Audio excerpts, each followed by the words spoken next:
Alors bonjour Émile. Hello. Alors, plutôt thé ou café? Café, le matin.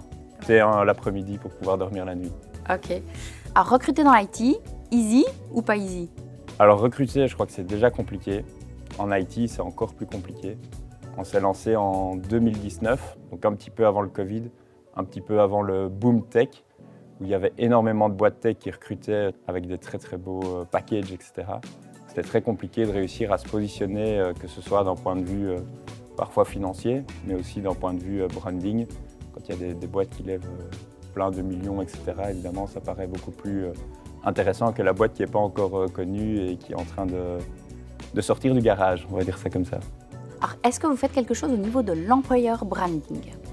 Aujourd'hui, on est une vingtaine de personnes, donc on était une dizaine de personnes il y a un an, donc on recrute un rythme soutenu, mais on n'est pas une boîte qui doit recruter 200 personnes sur une année, par exemple. Pas encore. Donc on va, pas encore, donc voilà.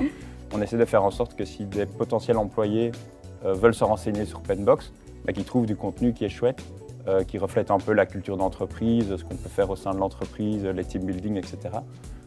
Et d'ailleurs, on a pas mal de candidats qui, dans le process de recrutement, nous ont dit « j'ai été checker votre Instagram, etc.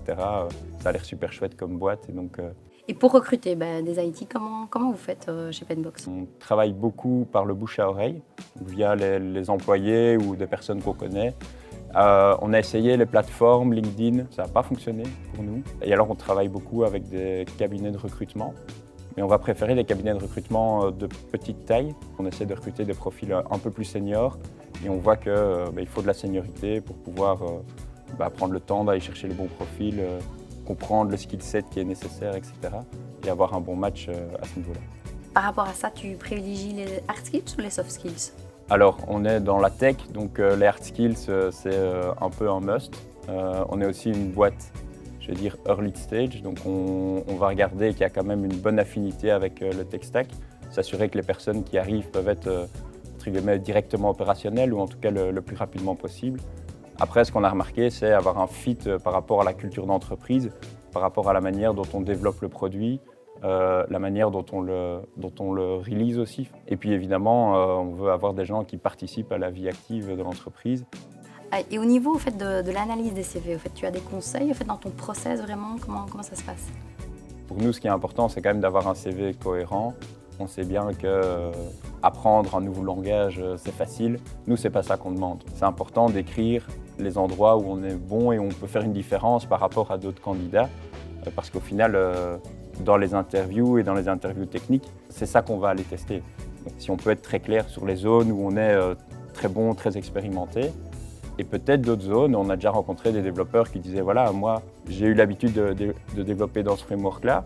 J'ai compris que chez Penbox, vous travaillez avec un autre framework. Ça m'intéresse d'aller vers ce framework-là. » Mais c'est important d'être transparent, je trouve, par rapport à ça. Et à l'inverse, quelque chose que tu veux absolument plus voir dans les CV? Comme je disais, avoir une liste de 40 frameworks qui sont maîtrisés.